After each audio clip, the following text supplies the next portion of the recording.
Good morning, New Jersey. I hope that you are doing well. I hope you are enjoying your Life Team service up to this point. And we're going to have a Bible study together about God's love, specifically about God's deliverance, how He loves us by delivering us. Today's title is God's Love Can Find a Way. I read an article one time, and it was entitled, Letters to God End Up in Ocean Unread. And it turns out somebody off the Jersey shore had found 300 letters in the ocean that had been written to God by 300 people. And what they found out had happened was a church nearby, all of the members wrote letters to God, gave them to their minister, and then somehow they ended up in the ocean. And I read this article and I thought, oh man, can you imagine being one of these people who you find out that your letter was just tossed in the ocean? I might have felt disappointed or discouraged or like, oh man, come on, I pour my heart out here and my letter is just sort of tossed out. But then I realized that I think sometimes we can feel that way with God. We may not write a letter, but we may come to God in a prayer in our time of need and things are difficult. And then we don't see results right away, or we don't see results the way we expect. And we can feel like, well, hey, God, are you listening? Are you out there? Well, the good news and the message I want to encourage you with today is through God's love, God can find a way. And so we're going to read together from Exodus chapter 14 about the Israelites. And just a quick background about this passage we're about to read. As you know, the Israelites for years had been enslaved by the Egyptians, and they cried out to God for deliverance, and God sent them a man named Moses. And after a series of plagues, the Pharaoh, the king of Egypt, let the people go. Moses led them out of Egypt. But they had barely gotten out and barely begun to celebrate when Pharaoh changed his mind, and he sent his army to go get the Israelites and bring them back into Egypt. And so here we find the Israelites find themselves in a very difficult situation, because on one side they have this seemingly unpassable body of water, the Red Sea, and then on the other side they have Pharaoh's army coming after them. And so this is where our story picks up. So let's read together Exodus chapter 14, beginning in verse 10. It says, As Pharaoh approached, the Israelites looked up, and there were the Egyptians marching after them. They were terrified and cried out to the Lord. They said to Moses, Was it because there were no graves in Egypt that you brought us to the desert to die? What have you done to us by bringing us out of Egypt? Didn't we say to you, Leave us alone, let us serve the Egyptians? It would have been better for us to serve the Egyptians than to die in the desert. Moses answered the people, Do not be afraid, stand firm, and you will see the deliverance the Lord will bring you today. The Egyptians you see today, you will never see again. The Lord will fight for you. You need only to be still. Then the Lord said to Moses, Why are you crying out to me? Tell the Israelites to move on. Raise your staff. Stretch out your hand over the sea to divide the water, so the Israelites can go through the sea on dry ground. I will harden the hearts of the Egyptians, so that they will go in after them. I will gain glory through Pharaoh and all his army, through his chariots and his horsemen. The Egyptians will know that I am the Lord when I gain glory through Pharaoh, his chariots, and his horsemen. Then the angel of God, who had been traveling in front of Israel's army, withdrew and went behind them. The pillar of cloud also moved from in front and stood behind them, and coming between the armies of Egypt and Israel. Throughout the night the cloud brought darkness to one side and light to the other side, so neither went near the other all night long. Then Moses stretched out his hand over the sea, and all that night the Lord drove the sea back with a strong east wind and turned it into dry land. The waters were divided, and the Israelites went through the sea on dry ground with a wall of water on their right and on their left. So the Israelites find themselves here in a very difficult situation. Obviously, on one hand, they have the Red Sea. On the other hand, they have the approaching army of the Pharaoh, who wants to take them back to Egypt. If you were in this situation, what kind of solutions might you have come up with? It's funny because we can look into the text here and read and see the solutions that they came up with. For example, the Israelites themselves, the people of Israel, the solution they came up with was what? Hey, let's go back. What are we doing out here, Moses? Did you bring us out here to die? Their memory gets really short. In fact, they say, we didn't even want to come out here. This wasn't even our idea, which it was. They did want to come out. They did want to leave, but they forgot that already. And this can happen sometimes when we are in difficult situations in our lives. All of a sudden, our past life before Christ can become appealing to us. And we sort of glamorize the past. We think back and we go, my life as a Christian, it's so difficult and so challenging. Maybe it wasn't so bad when I was a Christian. I actually had it pretty good. The truth is, no, you didn't have it good. It was terrible before you had Christ in your life. You weren't as popular in high school as you remember you being. Without Christ, your life was miserable. And we got to remember that, because sometimes, like the Israelites, when we are stuck, when we're in difficult situations, we start thinking the past was pretty good, but it wasn't. It wasn't. And that's where the Israelites are. And so they turn to Moses, and Moses offers his solution. Right? What's Moses' solution? Moses' solution is, hey, everybody, stand still. Stand here and wait on the Lord. God will take care of us. God will deliver us.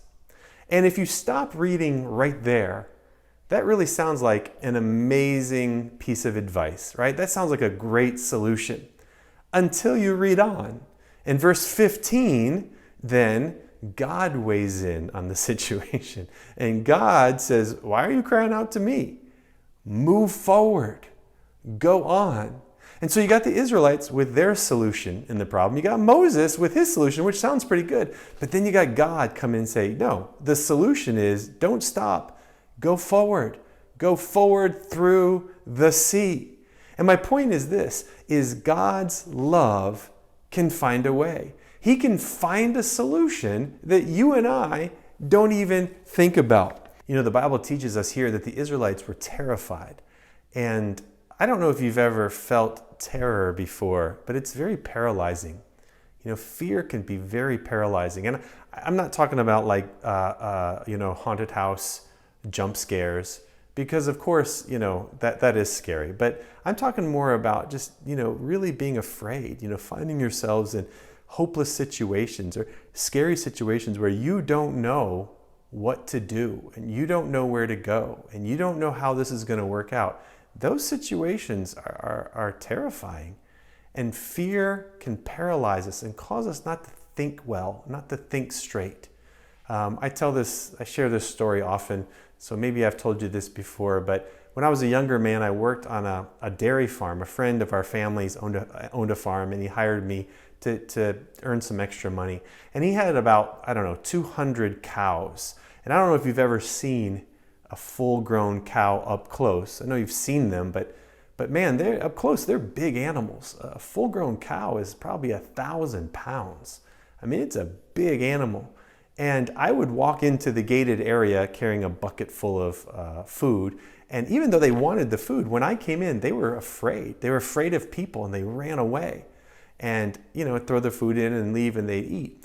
But I always thought of, how ironic it was that here I'm walking in as a young man and weighing barely 150 pounds probably, and they were afraid of me. You got 200,000-pound animals out there, and they ran away from me.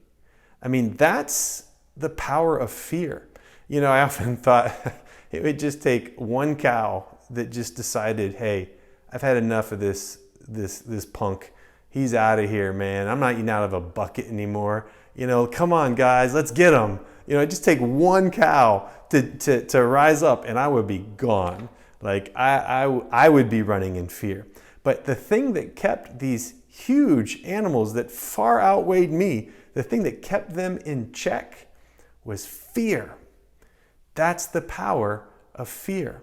Fear paralyzes us. And that's what these people are experiencing. That's what we experience sometimes. Sometimes when we are in situations where we're hopeless, or we're hurting, or we're afraid, or we're scared, the fear sets in and we don't know what's going to happen and we don't know where to go. And it causes us not to think spiritually.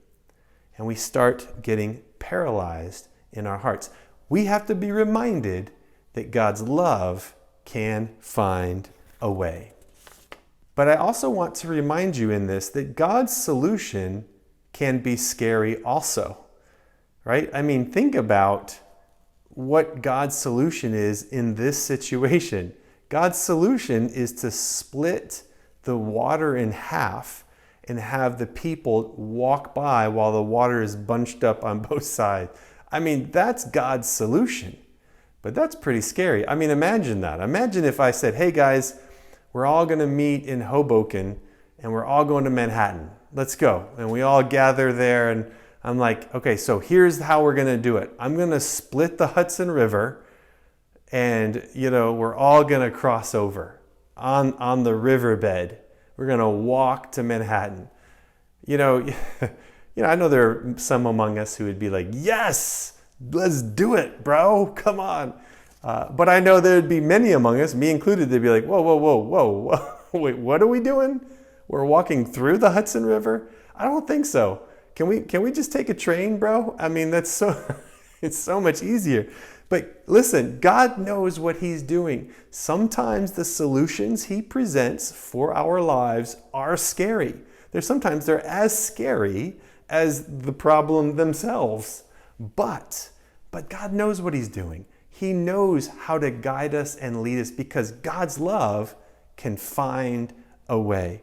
There's a great verse that I want to read to you. It's in Romans chapter 4, verse 17. I love this verse because it talks about how amazing God is. Romans 4, verse 17, it says, it's actually speaking about Abraham, but it says, he is our father in the sight of God, in whom he believed. And then it says, the God who gives life to the dead and calls things that are not as though they were. Think about that for a second.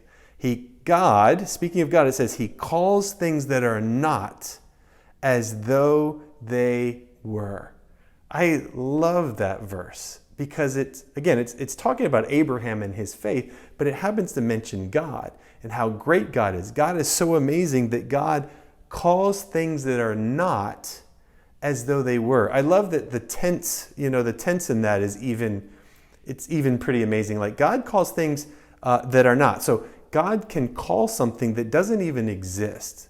Like, give me an example, Phil. I don't know. I need to think of something that doesn't even exist, right? So God calls things that don't even exist, it says, as though they were. So God just skips, they go from, not even existing, they skip over present tense, like, oh, now they do exist.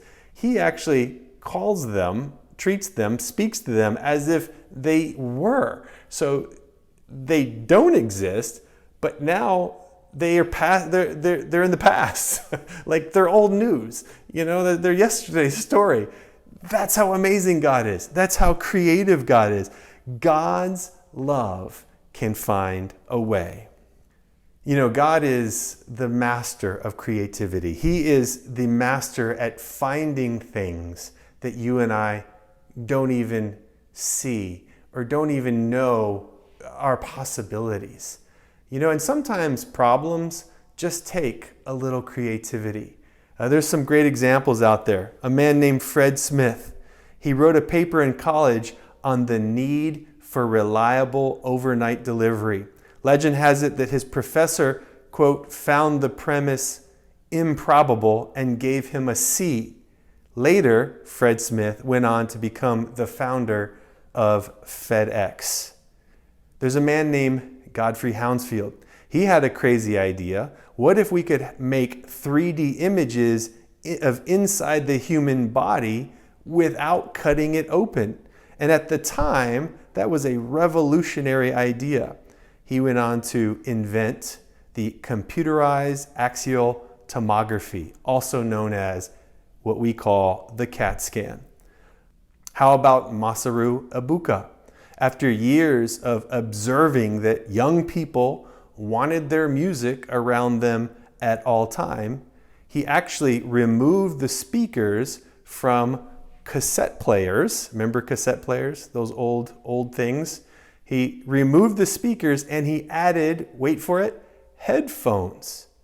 A little creativity. He later founded the Sony Corporation, and this was the birth of what we know as the Sony Walkman. George Crumb, he was a cook in upstate New York, and he was trying to satisfy a grouchy customer who complained that his French fries were too thick. So he cut the potatoes so thin they couldn't even be eaten with a fork. He fried them up, salted them, and in 1853, the potato chip was invented.